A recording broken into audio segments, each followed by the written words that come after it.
What's up, bikers? I'm Johnny Thompson from Fit for Racing, and today we've got banded squats for riders just like you. I'm going to show you how to do them and why to do them.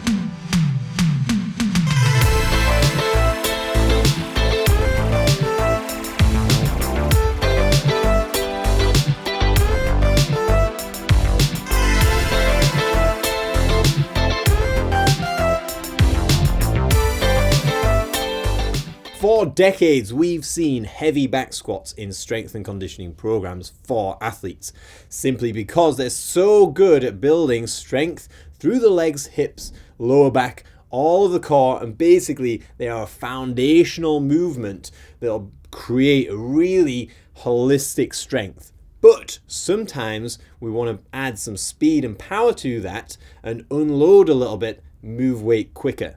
And that's when people start looking at things like Olympic weightlifting, plyometrics. But today we're going to be looking at banded work, simply because it's easy to set up. The technique is the same, so the positional technique is the same as a back squat, which you might already be able to perform well. And we just talk about the tempo and the speed and the setup differences. So you can start working on generating speed and power like a pro athlete in the gym that you're currently at. So let's go down to the gym and take a look at how to set up and how to execute these banded box squats. Box height is super important, not just for safety, but for effective execution of the movement. So ultimately in a squat, the bigger the range, the better, especially when you're sitting down to a box, but priority is going to be on spinal curve. So if I go for a 14-inch box, I can get just below parallel, my spinal curve is maintained and braced through the middle, which is going to set me up for a nice extension. If I go too low and the box is just out of reach, I'm going to start curving under, and that's going to be detrimental to the efficacy of the squat. And a 20-inch box, if I squat down to this, as you can see, my hips are going to be above my knee. So the only time that this height box would be appropriate is if I couldn't get any further whilst maintaining my lower back curve. I like to go on a corner so you can set your feet and you know where the box is without having to look down. And that's going to set you in a nicer position for the squat.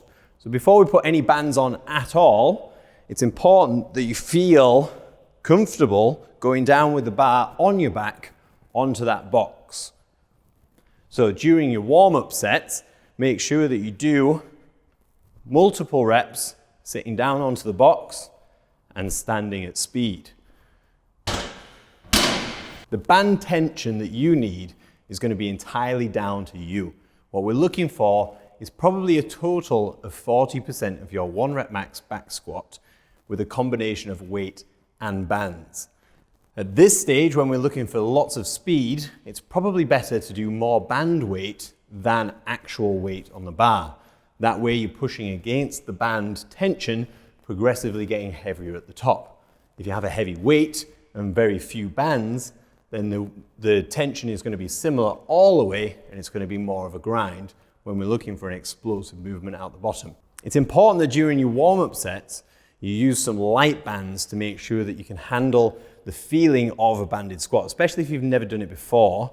It might be fine to put it on, it might feel like it's a light band, but as soon as you unrack the bar, it's going to create some instability. So make sure you start light.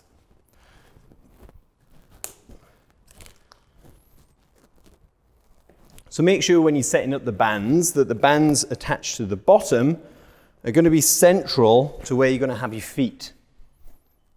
So when you take the bar off, it doesn't want to pull you forwards. It will, however, pull you backwards. So when you release the bar from the rack, just be steady and be ready for it to pull you in some odd directions. And then from there, nicely braced, chin neutral, down to the box. A release of tension through your legs, but not your core, and then drive. Nice and hard, as quickly as you can. Today for 3 reps before racking back on. So it's important that you get the 2 to 3 second decline on the squat, so that then you're nice and controlled and you're bracing all the way down, so that you set from the bottom for an explosive punch out and you're not using any kind of spring reflex.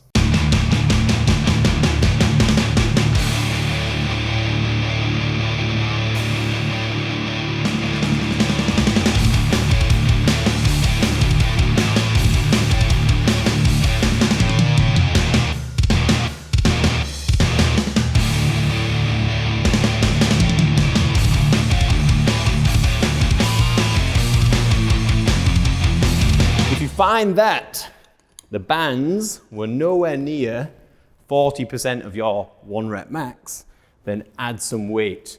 But be cautious, don't go too heavy or you'll lose the efficacy of the movement.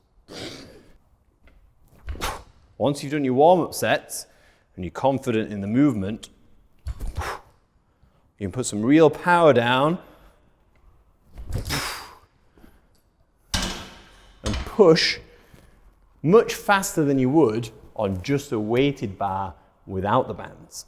If you don't have a full power rack, you can use spotter arms and get the same effects. All you need really is something stable to attach the bands to. So bear in mind, while you're setting up with spotter arms, the further away it is from the ground, the less tension you have and the more variance in the tension during the squat. So we like to use lighter bands and double them up and just make sure that at the bottom of the squat you do have some tension, so you're not standing up fully with no tension whatsoever. In the absence of anything fixed that you can attach bands to, then you can use weighted objects such as kettlebells or plates. But bear in mind that this is a movable object. And if you rack a band up that's very close to the weight of the kettlebell and you start squatting and it starts moving around, that could create problems and potentially danger. Danger!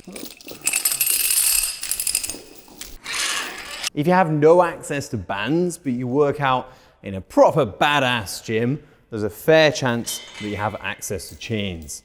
These serve the same purpose, that the squat gets lighter the further down you go, because obviously the chain then